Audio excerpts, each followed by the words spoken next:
옛날 옛적 조선시대의 한적한 마을에 태어날 때부터 호기심이 많아 주변 사람들에게 질문을 멈추지 않던 젊은이가 있었습니다. 그 젊은이의 이름은 차돌이었습니다.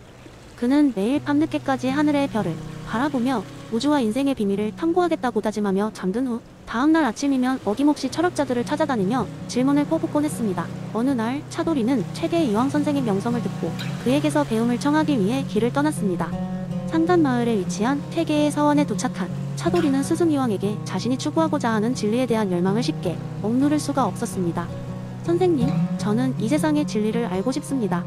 무엇이 이 세계를 움직이는 것이며 사람들이 왜 이렇게 태어났는지 궁금할 따름입니다. 차돌이는 퇴계 이황에게 물었습니다. 퇴계는 차돌이의 눈동자를 한참 바라보다가 손가락으로 서원의 아름다운 정원을 가리켰습니다. 차돌아, 저기 저 나무의 가지를 보거라. 그리고 그 위를 가로지르는 바람을 느껴보아라. 너는 무엇을 보는가? 차돌이는 나무와 바람을 번갈아 가리키며 대답했습니다. 저는 나무가 바람에 따라 춤을 추는 걸 봅니다. 선생님, 퇴계는 조용히 웃으며 말씀하셨습니다. 그렇단다. 이 나무는 바람에 의해 움직이고 있지. 이것이 기의 작용이다. 그러나 이 나무가 나무로서의 모습을 유지하고 있는 건 이 내 덕분이란다. 나무의 본질이 그대로 있기에 바람에 따라 변화를 겪어도 나무는 여전히 나무로 존재하는 것이지.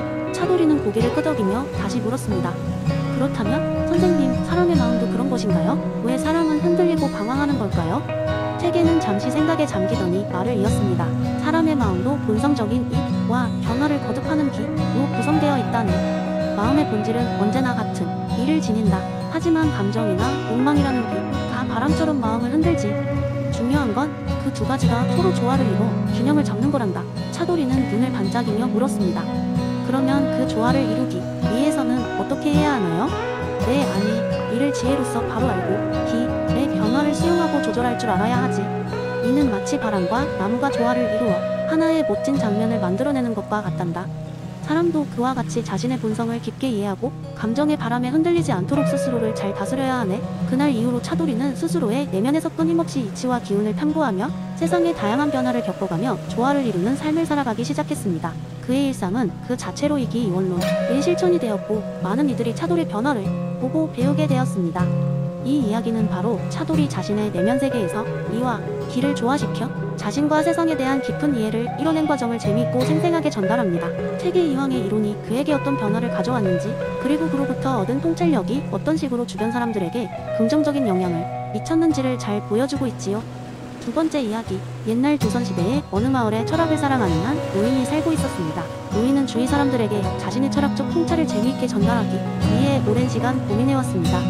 그가 고민하던 철학 중 하나는 일곱이의 이기이원론이었습니다. 어느 날 노인은 자신만의 독특한 방법으로 이기이원론을 사람들에게 설명하기로 마음먹었습니다. 그는 마을 중앙에 있는 큰 광장에 자리를 잡고 사람들을 불러 모았습니다. 점차 호기심 어린 얼굴들이 하나둘 모여들었고 노인은 드디어 입을 열었습니다. 여러분, 제가 오늘은 우리 삶 속에 숨어있는 이론을 재미있는 이야기를 통해 전해드릴까 합니다. 준비되셨나요? 사람들이 고개를 끄덕이자 노인은 이야기를 시작했습니다. 옛날 어느 마을에 이라는 젊고 지혜로운 사내와 기라는 활기차고 변덕스러운 청년이 살고 있었습니다.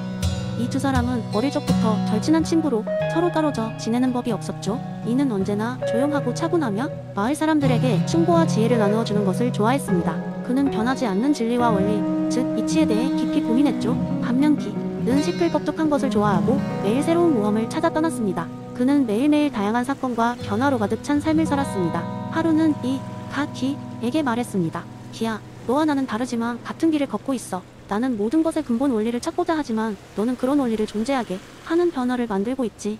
우리 둘이 함께할 때 세상은 비로소 이해될 수 있어.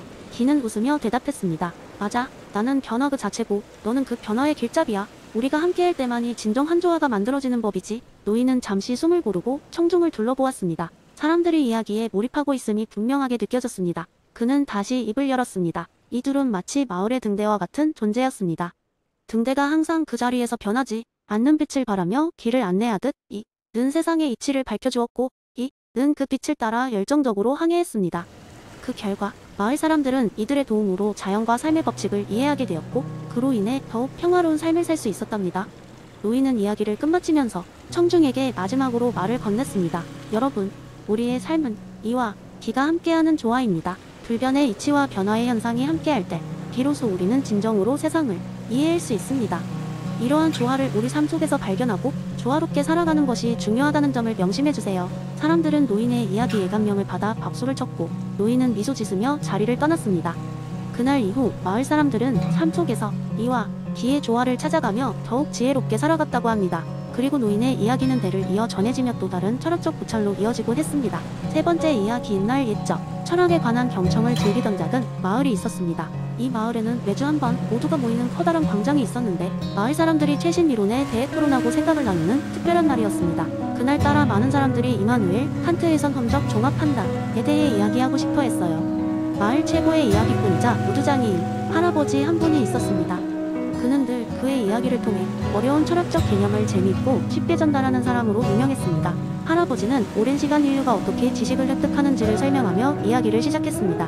얘들아, 과거 우리 조상들은 경험을 통해 세상을 배우곤 했지. 그들은 불이 뜨겁다는 것을 손을 데워보고 알았고 물이 적게 한다는 것을 비를 맞아보며 배웠단다. 할아버지는 잠시 말을 멈추고 아이들 하나하나의 눈을 마주쳤습니다. 하지만 칸트는 우리에게 새로운 생각을 제시했어. 경험 없이도 알 수 있는 지식이 있다는 것이지. 들뜬 아이들이 웅성거리며 수군댔고 할아버지는 그들을 향해 손을 뻗어 조용히 시켰습니다. 자, 상상해봐. 너희가 전혀 모르는 세계에 던져졌다고 해보자고. 그곳엔 이상한 모양의 집들과 하늘을 나는 물고기들이 있어. 하지만 불변의 법칙은 여전히 있지. 2 더하기 2는 여전히 4가 되고 직각 삼각형의 빗변은 항상 피타고라스를 따르고 있단다. 이건 너희가 그 세계에 오기 전부터 알았던 것이지. 바로 이런 것이 칸트가 말한 선언적 종합 판단이란다. 아이들은 놀라워하며 서로의 얼굴을 바라봤습니다. 그럼 할아버지, 우리 머릿속의 법칙들은 어디서 온 거예요? 가장 똑똑한 아이가 물었습니다. 할아버지는 흐뭇하게 미소 지으며 대답했습니다. 그건 우리 모두가 태어날 때부터 가지고 있는 세상을 이해하기 위한 도구 같은 거란다. 우리는 이 도구를 통해 세상을 해석하고 이해할 수 있어. 칸트는 비를 우리의 인지 능력이 선천적으로 제공하는 구조라고 했어. 그날 이후로 마을 아이들은 칸트의 이론을 자신의 삶 속에서도 발견하려 노력했습니다. 그들은 뛰어다니며 자연 속에서 경험을 탐구할 때마다 머릿속에서 선훈적 법칙들이 어떻게 작용하는지를 상상했습니다.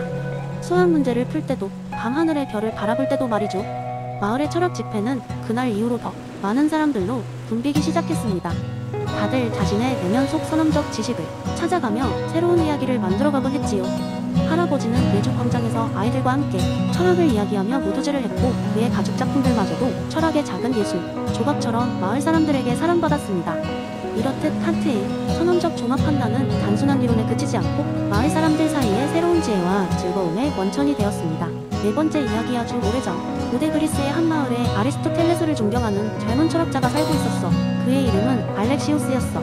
알렉시우스는 아리스토텔레스의 이론, 특히 목적론에 깊이 감명받아 이를 주변 사람들에게 널리 전하고 싶었어. 그래서 그는 마을 사람들에게 이 이론을 재미있게 설명하기 위한 특별한 연극을 준비하기로 했어.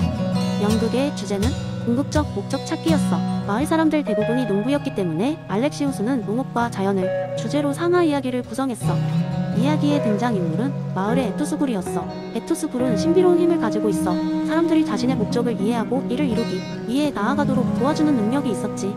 그래서 마을 사람들은 저마다 에투스굴을 찾아가 자신의 진정한 목적을 알게 되고 삶의 방향을 설정하곤 했어. 첫 장면은 벨카라는 농부가 에투스굴에게 방문하는 장면으로 시작됐어. 벨카는 평생 농사를 지어왔지만 최근 들어 자신의 삶에 의문을 갖게 되었어. 내가 하는 일이 과연 가치 있는 것일까? 라는 생각이 벨카의 마음을 괴롭혔어. 에투스굴은 벨카에게 말했다. 너의 목적은 단순히 농사를 짓는 것이 아니라 내가 재배한 작물을 통해 다른 이웃들의 삶에 기여하는 것이란다. 이 말을 듣고 벨카는 단순히 곡식을 키우는 것이 아니라 사람들의 웃음을 키우는 것 또한 자신의 목적이라는 것을 깨닫게 되었어. 두 번째 장면에서는 마을에 장사꾼 칼리스토가 등장했어. 칼리스토는 버섯과 다양한 약초를 팔면서 큰 수익을 올리고 있었지만 점점 더 돈과 성공에 집착하게 되었어. 에투스굴은 칼리스토에게 너의 목표는 돈을 모으는 데에 있지 않고 너의 거래를 통해 건강과 행복을 전달하는 데 있단다 라고 일러주었어. 이 말을 듣고 칼리스토는 자신의 사업이 단순한 경제활동이 아니라 사람들의 삶을 풍요롭게 만드는 역할을 한다는 것을 깨달았어. 그 이후 그는 이윤보다 사람들의 기쁨에 더 큰 가치를 두게 되었지. 연극의 마지막은 한 젊은 시인의 이야기로 장식되었어. 시인은 창작 활동에 열정을 다했지만 자신의 시가 사람들 사이에서 크게 인기를 끌지는 못해 실망해 있었어. 에투스굴은 그에게 너의 시는 사람들의 마음을 움직이는 기회를 제공하고 이는 인기를 뛰어넘는 힘을 가지고 있단다 하고 알려주었어. 시인은 자신의 작품이 누군가에게 영감을 줄 수 있다면 그것만으로도 충분하다는 것을 깨달았어.